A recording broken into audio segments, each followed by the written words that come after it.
It all started back in 1982. I was 13 with two close friends, Tommy and Eric. My name is Ralph.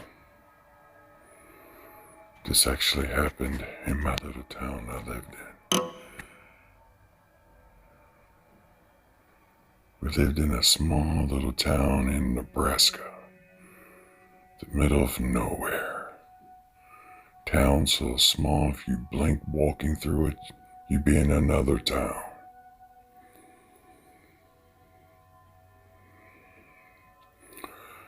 One summer day, the beginning of summer, school just let out. I'll never forget it. It all started early in the morning. It was a Saturday. Tommy came over with Eric. I want to go out and play baseball. Do something afterwards. It's a beautiful day. We're going to do something fun. Come on, Ralph. So we went out, to goof off, enjoying the warm weather. Then, it was a good day. But then finally we came home for supper, because if we was late, we would have got our ass whooped. And then we heard on the news, 3 children end up missing. The whole town was all scared, wondering what the hell happened. And the family were on TV begging because their kids didn't come home. And then 3 days later, they found a fragment of bones of their children that went missing. Now this went on for a while, and the cops couldn't figure out who it was. No clues, no blood stains, completely drained, nowhere to be found. That whole summer, kids were missing left and right. My parents wouldn't let me out of their sight. Me, Tommy, and Eric, we basically couldn't go nowhere. Then the news was saying something about a man that was in town. He used to be a sex offender.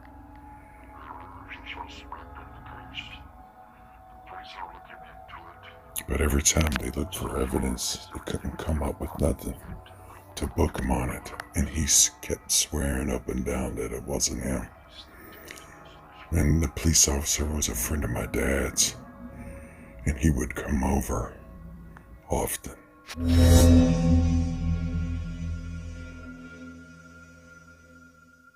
Now the officer, his name was Clark, and he was telling my dad something really strange about these murders. So far, 15 kids missing. They're finding parts, but no blood on it or around the area.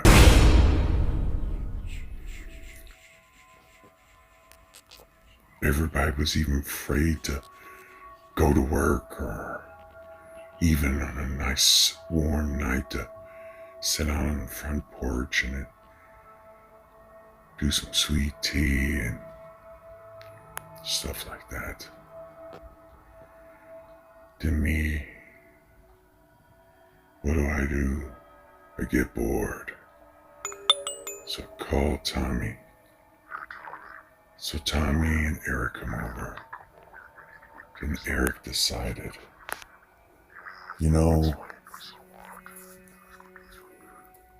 I've been hearing these things at night, last couple nights. And Eric,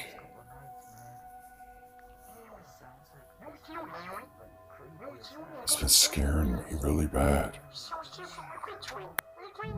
And Tommy said he had been too. I figured it was just trying to scare me, but because I haven't heard nothing yet. Then days went on and I started seeing a change in Tommy and Eric, like lack of sleep. And then one day we got bored and we was out, and they said the voices they kept hearing kind of reminded them of the old lady who lived right out behind the farmhouse. Her name was Miss Hanneman. Well, through the years, she was a sweet old lady. So, Tommy went, you know what? We should go back her house. We should go tomorrow night and sneak by her house. Take our bikes out there. I was like, no, why are you gonna bug her? Eric's like, something about her. You'll see if it ever starts bugging you in the middle of the night. You'll see. So, that night I was laying in my bed. Noises kept coming across in my room, like someone was moving. Someone was slowly walking.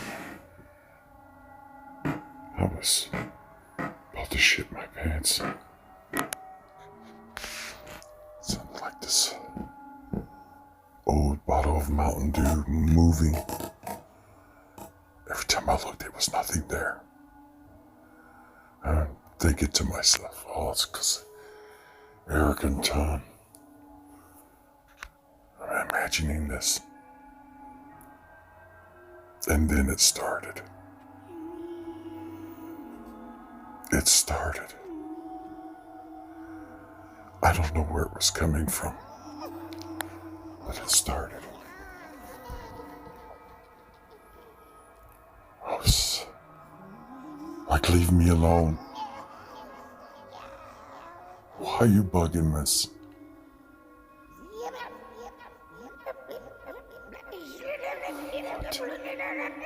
is it? Then the very next night,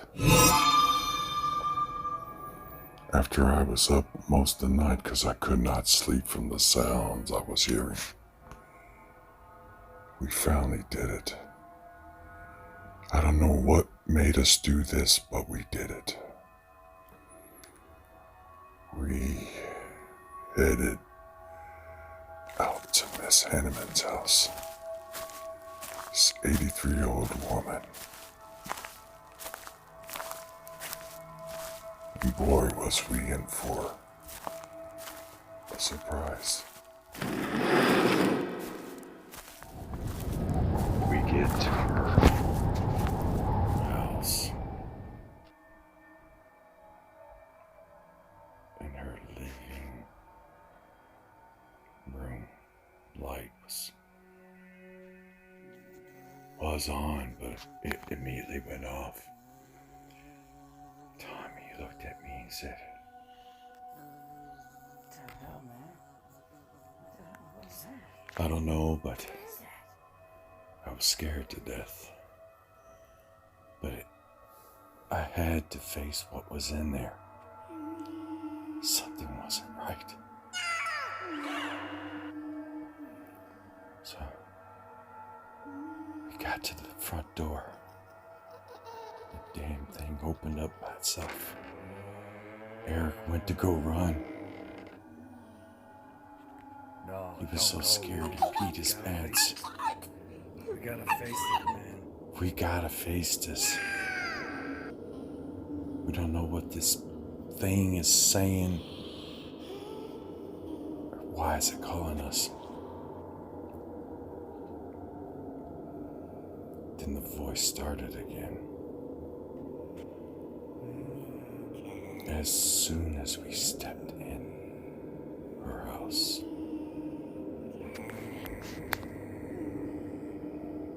Tommy was afraid to go at first too. So I went and he followed right behind me. This house was so creepy.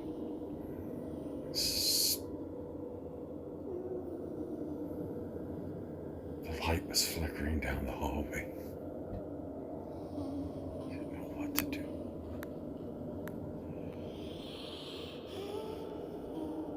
Kept hearing her little laugh. I get by this bedroom door.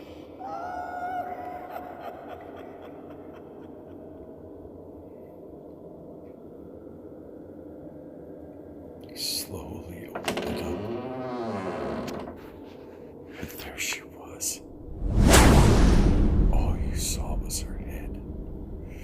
She was floating in the air and slowly turned around and said to us.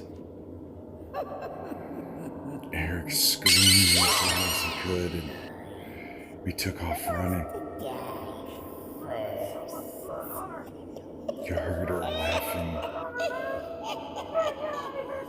Maybe I'll get you, And all the lights or how about went out completely. you? You're never getting away.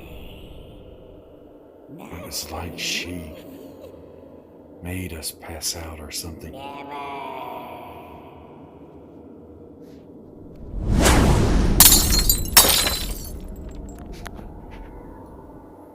When I came to, we was out in her backyard. Lucky to be alive. She killed Tommy and ripped out his heart. And Eric had a chunk of his leg missing.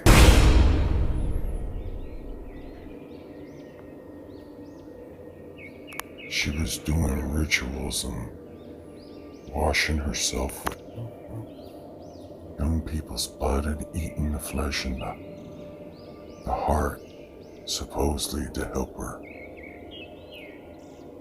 stay young. I was lucky enough to not even have a scratch, just a bump on my head. I don't know why I was so lucky, and at least Eric is alive. Thanks to Officer Clark and the Sheriff's Department. Somehow or another,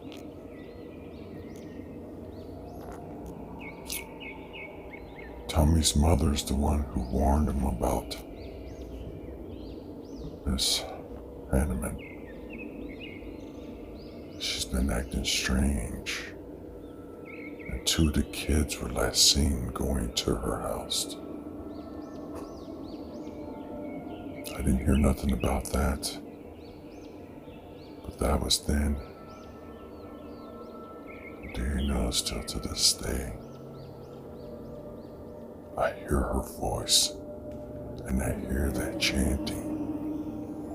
It sounds like little kids or some old lady, and it's weird, it's hard to describe. And Clark still tells my parents, right before she died in prison, and still to this day, the cell that held her still makes that noise. Miss Hanneman.